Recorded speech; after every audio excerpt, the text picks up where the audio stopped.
So, ladies and gentlemen, it's a pleasure for me to be here. My name is Jorge Bento. For many years managing IoT for technology. So I was the CTO of Vodafone Group for the IoT technology. And while building the IoT proposition, we built this so-called platform, Digital Asset Broker, that I'm very proudly presenting to you. So thank you for dedicating 20 minutes of your time to listen to what I have to say. So I do think that we all agree that we live in a highly connected world, right? If we look at ourselves as individuals, we've been using internet to communicate with others. And as internet allows us to trust the peers inside internet, we start transacting using internet as a channel. So today everyone uses internet to buy and sell content. On the business side, Internet of Things have allowed devices to connect with each other. So we move from a smart meter, we moved from a meter that before would force someone to go and read the meter counting of your energy to a smart meter that today sends data to the cloud.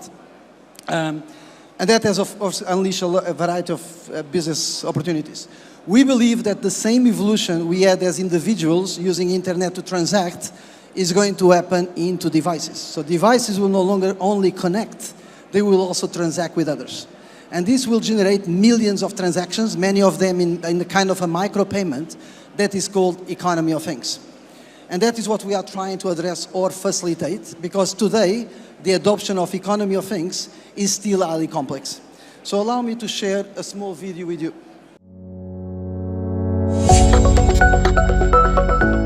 By 2026, it's estimated that there will be nearly 66 billion IoT devices around the world. What if these devices could connect and transact automatically without human intervention to create a new economy of things? With over 140 million connected devices in 182 countries, Vodafone is leading the way in preparing IoT devices. The thesis around this has been the following. What if we could allow cars, not you as an individual, but cars, to be able to transact automatically with charge stations, tolls, parking? What if, for instance, you could change your supply chain so that when the good is delivered at the end point, is when the transaction is made? So imagine, I don't know, buying a carpet in Turkey to be received in UK, I will transition my payment when the carpet arrives at my home in security. Or even imagine, for instance, if your printer could start ordering for ink on your behalf and pay for you. Now, you might claim that many of these use cases are not new. There are use cases like this happening today. But none of them are using the SIM card as the root of trust. So if you go back to the IoT space, SIM cards today are deployed in millions of devices across the globe. The majority of the customers that today have embedded a SIM card in their car, in their bicycle, in their fridge, they are already incurring all the costs to allow that SIM card to be used in their value. What we are saying now is that with the same capability, with zero additional cost to that entity, you can enable the same SIM card that before was used to connect data into the cloud. The same SIM card now can be used to allow that device to become a point of sale, that device to become a payment entity. And why is this exciting? Because if you do that, you can change dramatically the business models. For instance, if I'm to buy, first I destroyed the video, now I destroyed the remote. Sorry for this. So if you imagine that I'm buying tires from Michelin or from Dunlop or from whatever brand, right? Today, my relationship with the brand happens only when I buy those assets. If this entity wants to move into more as a service model, and they want to create a relationship with myself as a consumer, they have no way to do it. Because my only touch point with the brand is in the moment I'm buying the asset. If instead we move to a model where I pay based on the miles that my car is used, then in that case my relationship with that tire company is perpetual, or at least is valid for the 4 years I will have the tires in my car. What is lacking today is that Michelin or BP, whatever the brand, they don't have a way in real time to know how many miles that specific car has driven. More worse, they don't even know the driver of that specific car. So they don't have a mechanism to allow them to charge in real time who bought the tires. And that example can be exposed to a variety of different use cases. So you move from buying devices into monetizing devices on a consumption base. That is one of the possible use cases. There are many others. For instance, we talk about energy and the fact that now many of us are adopting electrical cars, many of us have a home charging at home. How good it would be if now the home charger could negotiate with the grid when to give back energy to the grid. But instead of being yourself controlling that in an app, you can do it, you can allow your device at home to do that on your behalf. Let's take an example again of the smart meter that I was describing before. Today, smart meters are allowing data of your electrical reader to be sent to the cloud. How cool it will be if now the meter is able to negotiate in real time with the grid when is the best time to refill the energy. And this kind of things is what economy of things can provide. So if I go one slide. So if we believe in automation, and that comes back again to what I was trying to describe before, if you believe in an autonomous world, either because of convenience, or because there is less people to work, or because you need to drop costs down, you need to rely on devices, wherever they are, either cars or containers in a maritime port. You need to rely on devices to have the ability to interoperate with other devices and somehow transact with those devices. And if that is a reality, which is the concept of economy of things, expectation is two things are going to happen. First, you need to be able to establish commercial relationship between the entities that are transacting, right, in a form of smart contract. And why? Because many of these devices, they will change the commercial engagement. So if I have a car that is now paying for parking, my commercial relationship with that parking institution is just for a couple of hours. It's for the time my car is with that parking. So I need to be able to create thousands, if not millions, of contracts between entities. And that needs some technology to allow that to happen. The second thing that you can believe is that if now we have many devices in this world transacting with each other, there will be millions of transactions. Many of those transactions will be paid via micropayment, which, by the way, credit cards and debit cards were not designed for, right? And this is where the world of the tokens and crypto can go into this space. And then finally, if you look at companies like Vodafone or any other telco or any other automotive industry, we've been collecting data for many, many years in the assumption that data would create a huge amount of value because there will be a channel we could use to sell our data. The problem is that if you go back to the industry, the majority of the industry players, they lack the ability to sell that data because of two reasons. First, because we operate in a silo approach. Each one of us store our own data, and we are not confident to make our data be available to others. The second is, in many cases, the data lacks value. Because again, if I go to the automotive industry again, the automotive industry knows the data from the car, but they have zero visibility of who is driving that car in the specific moment, which makes the data available to them much less value than if you were able to correlate the driver and the car. So you might challenge the numbers, and again, I'm also very skeptical when I present numbers of potential value, but no matter how you look at the economy of things, the potential value is high. And basically, when you look at this new business, there are primarily two business models. The first has to do with digital identity. Like you operate today in the internet as an individual, you are able to transact with someone else because you know the identity of that person. And that identity provides you the trust for you to negotiate with that person or that entity. Devices will need to have an identity, and that identity cannot operate within a silo of one or two ecosystems. It needs to be an identity that is acceptable and trusted across an interoperating ecosystem. So that is the first business model. And there is the prediction that IoT digital identities, so the ability for it to give a unique identity to a device, will value alone more than 26 billion euros. The second part of the business model is transactions. Again, if we believe that devices will start transacting with each other, the expectation is, especially because if you see that there is many more devices than there are people, the number of transactions between devices expect to be of hundreds of millions, if not billions, right? The total value of transaction expected is above 400 billion euros of transaction. There are a couple of additional use cases that are not part of this slide. One of them is the fact that, like Internet of Things, when we allowed devices to connect with the cloud, many applications were developed to provide value to that connectivity, right? In the economy of things, the same thing is going to happen. Right? See the ability to have an identity and a payment as infrastructure. And now there are applications that need to be built on top of that technology. The entire monetization of that application, that can be a smart city, a EV charging, whatever we can consider to be valuable, it's not included in these numbers. And the fourth thing that is not included in this number is the value of the data.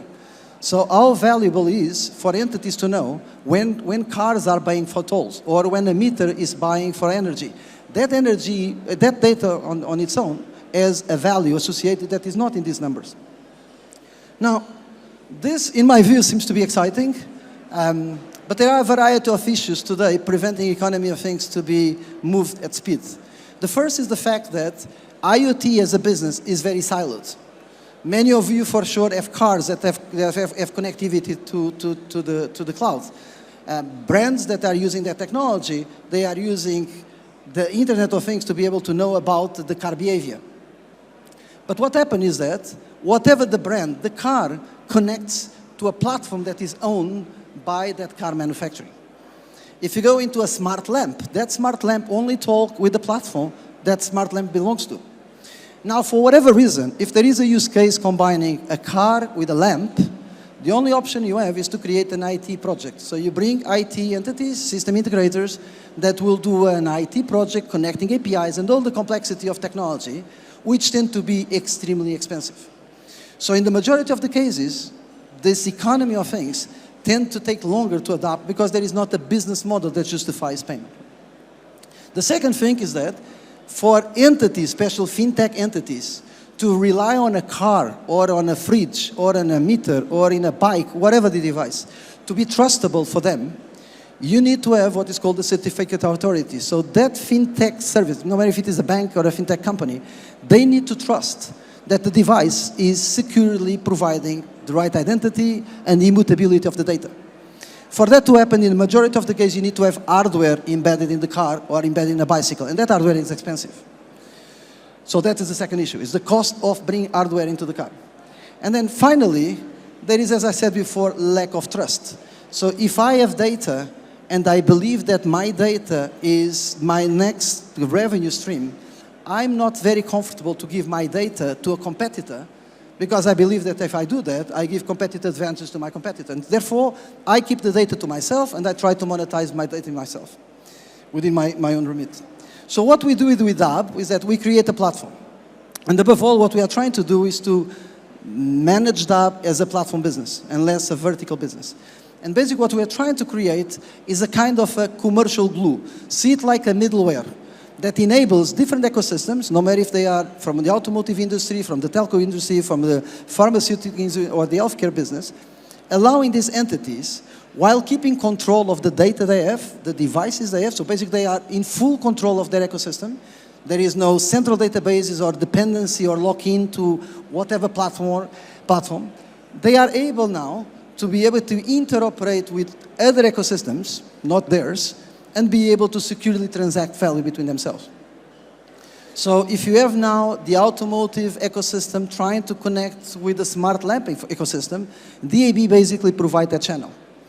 And we do it by creating a couple of things. So the first thing is that we combine IoT technology, we bring the SIM card that is already embedded in every single device.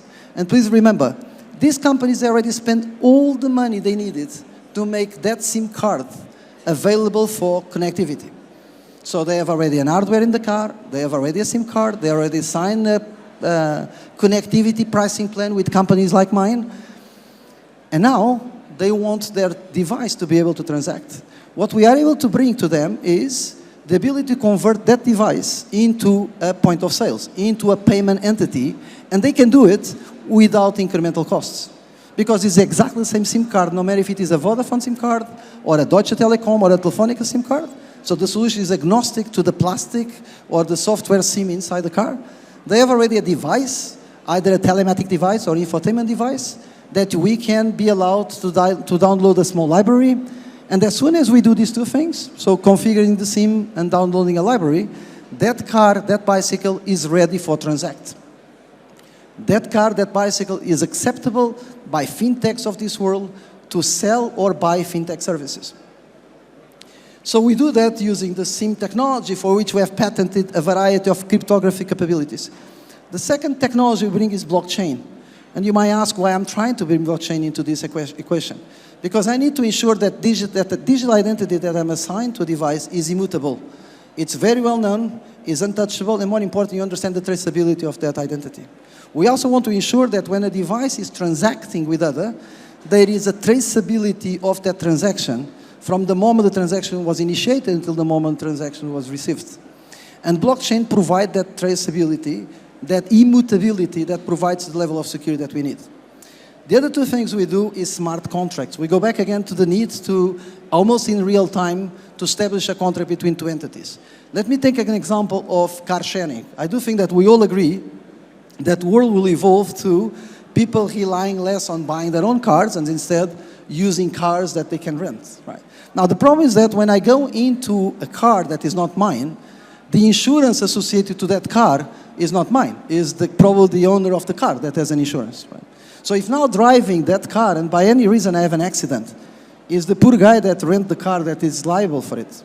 The same is applicable if I drive like crazy and suddenly I have a speed fine. Right? There is no way for me to correlate with the driver. So we provide the way to you to create smart contracts. And the smart contracts are nothing more than a business logic that you can easily develop so that when a car is being driven by someone else, immediately a physical contract, right? In this case in a digital form, establishing between the entity that is using the service and the entity that is selling the service, in this case an insurance company, and basically you are able to create an insurance policy that is valid for 1 hour or 2 hours, for the period during which the driver is driving that car. So you create the ownership and accountability for the entity that is using the service rather than the one that owns the service. Finally, we provide a marketplace in the essence of a better world, a data marketplace where devices are empowered to set data so that data can be sellable. Let's take again the automotive industry. I buy a new car, the Daimlers of this world, BMWs of this world will tell me, hey, Mr. Driver, your car is able to produce 20 different data sets, and we are able to sell in your behalf that data set at this amount of money. Are you willing to sell? Of course, you have all these considerations around protection of your identity and so on, but let's park that for a while. So if now I accept to sell the data, basically I'm giving consent for my car to start publishing this data in a marketplace that can be consumed by others. And because then I have a wallet in the car, every time that data is consumed by someone, my wallet is credited either with a token, with a crypto, or whatever the form of value that we need to create. And then is when this becomes interesting, because if now I have a wallet in the car, I can use that value in the wallet to pay for services.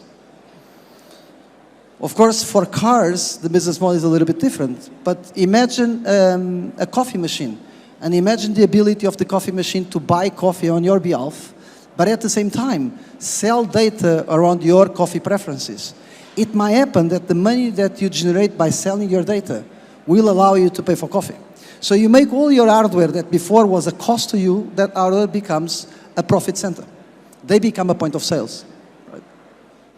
So,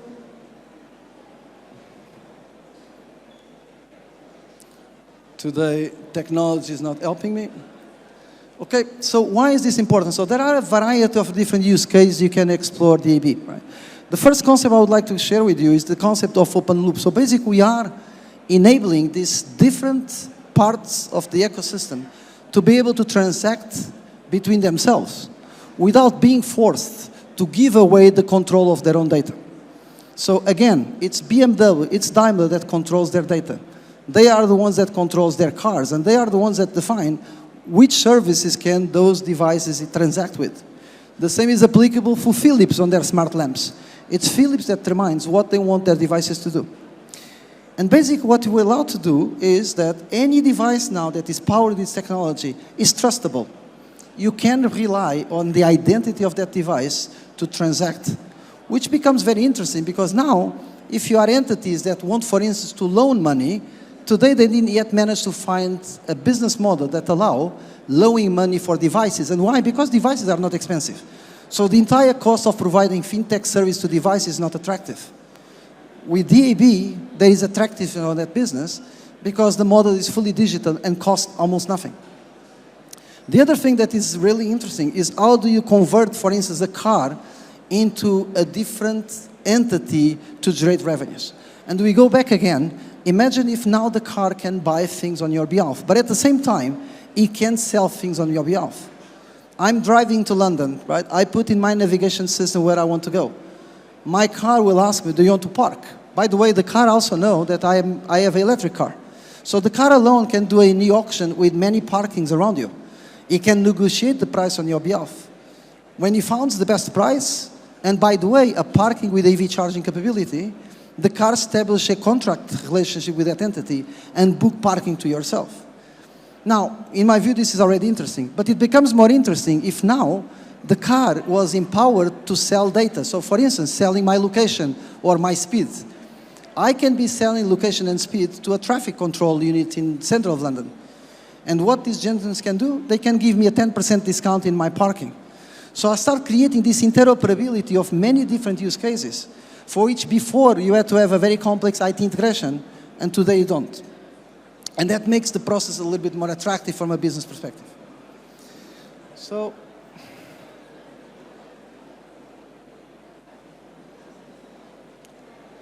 no. So two messages in order, okay. Two messages I would like you to stay on.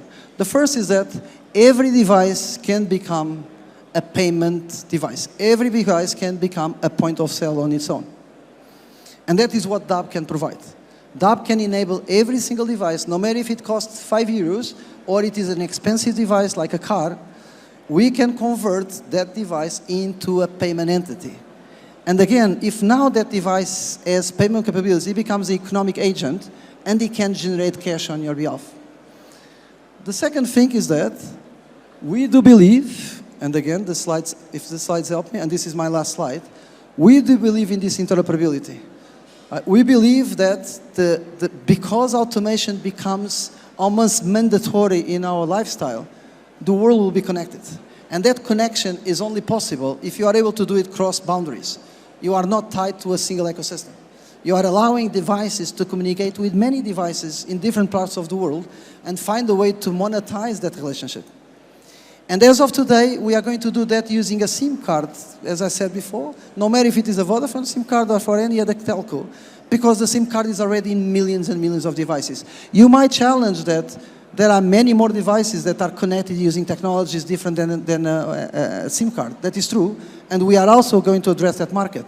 But as of today, you have millions of IoT connections across the globe that can be powered with this technology. The same is applicable to a mobile phone. Because if you think the concept is exactly the same. In high expensive devices like iOS 11 family and beyond, or even Samsung, these entities are trying to convert a mobile phone equally into a point of sales. Right? The question is that the hardware that needs to be embedded in a device to make that possible is extremely expensive. That's why only high-end devices can afford. With DAB, we can bring exactly the same technology to a 5 euros device. Because it's based on the SIM card that is there and the piece of software that you need to download. So why am I excited to present to you? Because we are building the platform. But now we need your support to build the use cases. So my entire business model is not to go and develop EV chargings or parkings or tolls, because I don't have that expertise, right? Many of you have. What I'm trying to build is a platform that makes all our IoT devices beyond Vodafone, right? Every telco that is willing to join this ecosystem to be now ready to transact. And then I rely on companies like yours to find use cases where you can find ways to monetize towards your end customer, consuming my platform as a service for the couple of services that the platform is capable to offer. So I need to create an ecosystem, and you guys have the intellectual and the customer base to create that use cases for us, so that we can then monetize together. Thank you very much.